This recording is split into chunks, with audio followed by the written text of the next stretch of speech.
तो हेलो बच्चों, स्वागत है आपका एक नई क्लास में। तो आज हम लोग एक नए टॉपिक पे बात करेंगे जिसका नाम है पॉलीगॉन।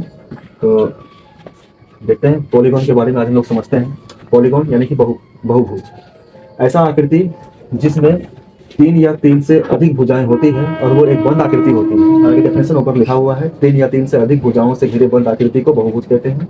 यानी बेसिकली तीन भुजाएं होनी चाहिए, क्योंकि बंद आकृति नहीं बन सकती। जैसे कि अगर हम दो भुजा लेते हैं, एक भुजा और ये दूसरा भुजा, तो इससे एक बंद आकृति नहीं बनाएंगे, बंद आकृति नहीं बना सकते, क्योंकि बंद आकृति तो तीन भुजाओं से घिरे हुए बंद आकृति को हम लोग बहुभुज। त्रिभुज एक प्रकार का बहुभुज है, क्योंकि इसमें तीन भुजा, एक से अधिक भुजा है इसलिए बहुभुज है। और ये सबसे छोटा बहुभुज होता है त्रिभुज, इसमें तीन भुजा। इसके बाद चतुर्भुज होता है, पंचभुज होता है, षटभुज होता है, तो उसके बारे में आगे पढ़ेंगे।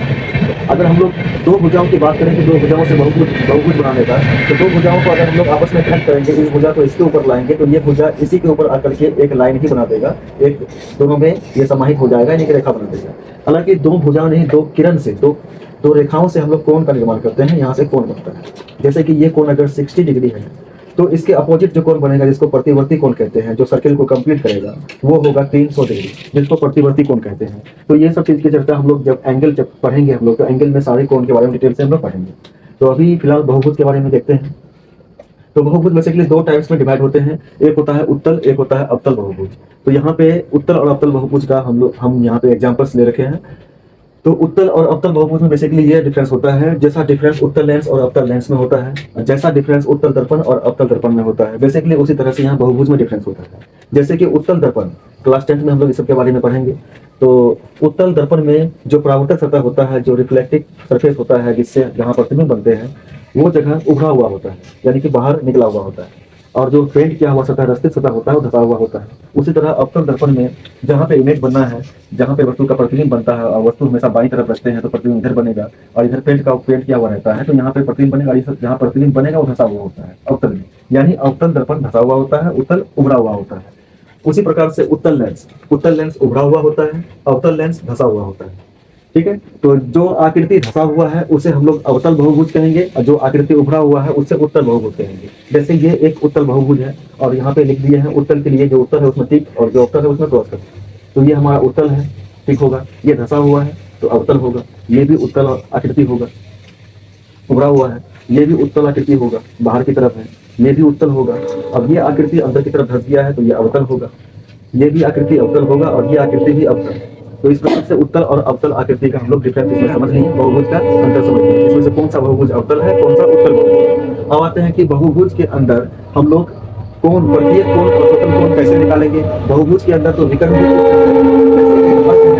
वर्ग में हम लोग विकर्ण खींच सकते हैं। विकर्ण जैसे कि आमने सामने के शीर्ष को मिलाने वाली रेखा होती है, आमने सामने का शीर्ष, आमने सामने के कोण को मिलाने वाली। जैसे कि इसको इससे मिला दिया, इस कोण को इससे किया, विकर्ण हो गया।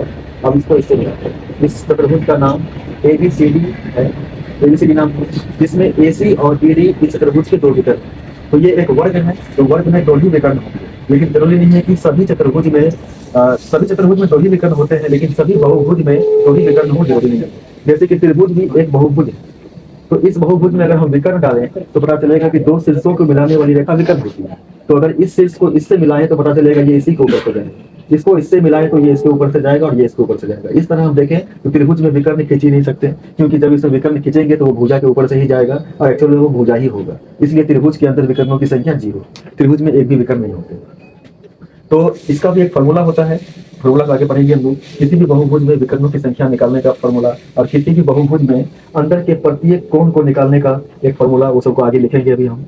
ठीक है। और किसी भी बहुभुज में बाहर के टोटल कोण का सम कितना होता है वो फिक्स है। किसी भी बहुभुज में बाहर के टोटल कोण का सम 360 डिग्री होता है, चाहे वो कोई बहुभुज हो। जैसे एग्जाम्पल के तौर पर अभी यहाँ पे देखिए, इसको आगे बढ़ाते हैं और इसको सपोज दैट हम लोग समबाहु त्रिभुज मानते हैं, तो प्रत्येक एंगल इसका 60 का होगा। तो ये एक दूसरे के शीर्षाभिमुख कोण है, तो ये भी 60 होगा। अब ये एक रेखा है जो कि सीधा गया हुआ है, और रेखा पे टोटल एंगल 180 का बनता है। तो अगर ये 60 है तो ये हमारा हो जाएगा 120, यहाँ से यहाँ तक 120, यानी कि इसका एक एक्सटर्नल एंगल 120 हुआ। इसी तरह से यहाँ भी 120 डिग्री बनेगा, और यहाँ भी 120 डिग्री बनेगा। तो इस तरह से देखा जाए तो 120 तीन बार यहाँ पे हुआ, 120, तो ये हो गया टोटल 360 डिग्री। यानी किसी त्रिभुज के बाहरी सभी कोणों का योग हो गया 360 डिग्री, और अंदर के सभी कोणों का योग होता है 180 डिग्री। त्रिभुज के लिए फिक्स है। अब आते हैं चतुर्भुज में। चतुर्भुज यानी कि ये वर्ग है। अब चतुर्भुज को भी अलग अलग टाइप के होते हैं। चतुर्भुज जैसे कि समांतर चतुर्भुज में हमारा वर्ग भी आता है, समांतर में हमारा आयत भी समांतर चतुर्भुज में आता है। सम अगर हम बनाए सम चतुर्भुज, तो सम चतुर्भुज भी हमारा जो है कि समांतर चतुर्भुज में ही आते हैं, क्योंकि इसके आमने सामने की भुजा समांतर तथा बराबर होते हैं, इसलिए ये समांतर चतुर्भुज है। उसी तरह से अगर हम एक चतुर्भुज ऐसा बना दें, इस तरह का चतुर्भुज बना दें,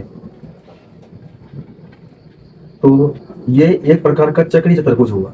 ये समांतर चतुर्भुज के अंतर्गत नहीं आया, क्योंकि ये चक्रीय चतुर्भुज हुआ। और चक्रीय चतुर्भुज वृत्त के परिधि पर भी बनता है। वृत्त के परिधि पर किन्हीं चार बिंदुओं को आपस में अगर कनेक्ट कर दिया जाए तो ये चक्रीय चतुर्भुज बनता है। ठीक है, इसका भी अलग प्रॉपर्टी है जो आगे डिटेल्स में हम लोग पढ़ेंगे। तो ये चक्रीय चतुर्भुज है। अब यहाँ पे ये चक्रीय चतुर्भुज है, तो चतुर्भुज का समांतर चतुर्भुज का एक नियम है कि अगर वो त्रिभुज समांतर है, आमने सामने की भुजा समांतर है तथा बराबर है, तो उस पे अगर एक विकर्ण हम लोग खींचे, यहाँ भी एक विकर्ण खींचे, तो वो चतुर्भुज दो बराबर भाग में डिवाइड होता है, यानी कि दो बराबर क्षेत्रफल वाले त्रिभुज में डिवाइड हो जाता है। और अगर और एक विकर्ण खींचे तो यहाँ पे दोनों विकर्ण एक दूसरे को समविभाजित कर देता है, यानी ये डिस्टेंस आपस में बराबर होगा और ये आपस में बराबर होगा। तो ये चतुर्भुज का प्रॉपर्टी है। आगे डिटेल्स में इसको हम लोग पढ़ेंगे। चतुर्भुज के अंदर विकर्ण किस में बराबर होता है, किस में नहीं होता है, विकर्ण समद्विभाजक कहाँ पे 90 डिग्री बनता है विकर्ण समद्विभाजक में, ये चतुर्भुज का टॉपिक है जो हम लोग पढ़ेंगे डिटेल्स में। अभी हम लोग बहुभुज में है, तो देखते हैं आगे। तो अगर हम लोग यहाँ पे देखें, अंदर 90 डिग्री है, क्योंकि वर्ग का प्रत्येक एंगल 90 डिग्री का होता है। तो अगर इस भुजा को आगे बढ़ाएं और इस भुजा को आगे बढ़ाएं और इसको भी आगे बढ़ा दिया जाए, तो ये इसका सम्मुख कोण है, तो ये भी 90 डिग्री होगा। अब एक रेखा टोटल बनाता है 180 डिग्री, तो यहाँ से ये भी हमारा 90 डिग्री होगा। इस तरह से हमें एक बाह्य कोण 90 डिग्री मिला, और यहाँ पर भी एक बाह्य कोण हमें 90 डिग्री ही मिलेगा। इस तरह चारों में 90 डिग्री मिलेगा। तो कहने का मतलब चतुर्भुज के बाहरी सभी कोणों का योग भी 360 डिग्री ही होगा। यानी कह सकते हैं हम लोग किसी भी बहुभुज में बाहरी सभी कोणों का योग 360 डिग्री होता है। लेकिन बाहरी सभी कोण कितने कितने डिग्री का होगा वो बहुभुज पर डिपेंड करता है कि किस बहुभुज में कितना। जैसे त्रिभुज में 120 करके है और चतुर्भुज में 90 है। इस तरह पंचभुज में कितना होगा वो हम लोग आगे देखेंगे। और बहुभुज के अंदर सभी कोणों का योग जरूरी नहीं है कि हमेशा 180 डिग्री होगा। अगर वो त्रिभुज है तो 180 डिग्री होगा, अगर वो चतुर्भुज है तो फिर 360 डिग्री होगा, अगर वो पंचभुज है तो 540 डिग्री होगा। इस प्रकार से हम इसको निकाल सकते हैं फॉर्मूले की मदद से कितना होगा और प्रत्येक कितना होगा, टोटल कितना होगा। तो अब इसके फॉर्मूले पे आते हैं हम। किसी भी बहुभुज का कुल बाह्य कोण फिक्स है 360 डिग्री होता है, चाहे वो कोई बहुभुज हो, त्रिभुज हो, चतुर्भुज हो, पंचभुज हो। टोटल बाह्य कोण का जो सम होगा वो 360 डिग्री होगा। उसी प्रकार फॉर्मूला आगे देखिए, किसी भी बहुभुज का प्रत्येक अगर बाह्य कोण निकालना है तो हम लोग जानते हैं कुल बाह्य कोण 360 होता है, और अगर वो बहुभुज त्रिभुज है तो उसे 3 से डिवाइड कर देंगे तो 120 हो जाएगा हमारा प्रत्येक बाह्य कोण। यानी कि किसी बहुभुज के प्रत्येक बाह्य कोण का फॉर्मूला 360 डिग्री बाय n होता है, n जहाँ पर की भुजा की संख्या है। अगर त्रिभुज है तो 3 से डिवाइड, चतुर्भुज है तो 4 से डिवाइड। अभी हम लोग देखें कि चतुर्भुज का टोटल यहाँ पे प्रत्येक बाह्य कोण जो है 90 का है, तो 4 से डिवाइड करने पर 90 डिग्री आ जाएगा चतुर्भुज के लिए। उसी तरह पंचभुज के लिए भी आ जाएगा। अब देखते हैं त्रिभुज, किसी भी बहुभुज का कुल आंतरिक कोण जो होता है उसके लिए फॉर्मूला n-2 × 180 डिग्री होता है। अब n के जगह पे उस बहुभुज में भुजा की संख्या रखना है n के जगह पे। अगर त्रिभुज है तो एग्जाम्पल लिए हैं, तो यहाँ एग्जाम्पल को देखते हैं बाद में। उसी प्रकार किसी भी बहुभुज का प्रत्येक बाह्य कोण अगर निकालना है तो भुजा की संख्या से भाग दे देना है, बस n-2 × 180 बाय n। इस फॉर्मूले पे बैठा करके हम लोग निकाल सकते हैं। तो त्रिभुज का कुल आंतरिक कोण बराबर 1, तो त्रिभुज में भुजाओं की संख्या 3 होती है, इसलिए n बराबर 3। तो कुल आंतरिक कोण निकालने के लिए फॉर्मूला n-2 × 180 अप्लाई करेंगे। n के जगह पे 3 - 2 और यहाँ से 180 डिग्री आ गया, तो ये हो गया त्रिभुज का कुल आंतरिक कोण, जो कि 180 डिग्री होता है। उसी प्रकार प्रत्येक बाह्य कोण अगर त्रिभुज का निकालना है तो प्रत्येक बाह्य कोण के लिए फॉर्मूला है 360 डिग्री बाय n, जहाँ n के जगह पे भुजा की संख्या यानी कि 3 रखना है, तो 120 डिग्री निकल के आएगा। ये त्रिभुज के लिए हो गया प्रूफ। अब हम लोग चतुर्भुज में, पंचभुज में देखते हैं क्या होता है। हम लोग नेक्स्ट एग्जांपल देखते हैं, वर्ग या आयत का प्रत्येक बाह्य कोण। प्रत्येक बाह्य कोण के लिए फॉर्मूला होता है 360 डिग्री बाय n। n यहाँ पे वर्ग या आयत है, 4 भुजा है इसमें, तो n की जगह पे 4 रखेंगे तो 90 डिग्री आएगा प्रत्येक बाह्य कोण। तो इसमें एक बात याद रखना है कि अगर ये वर्ग है तो इसकी सभी रेखाएं, सभी भुजाएं एकदम लंबवत होंगी और 90 डिग्री पे होगा। लेकिन वर्ग से ही बनता है समचतुर्भुज।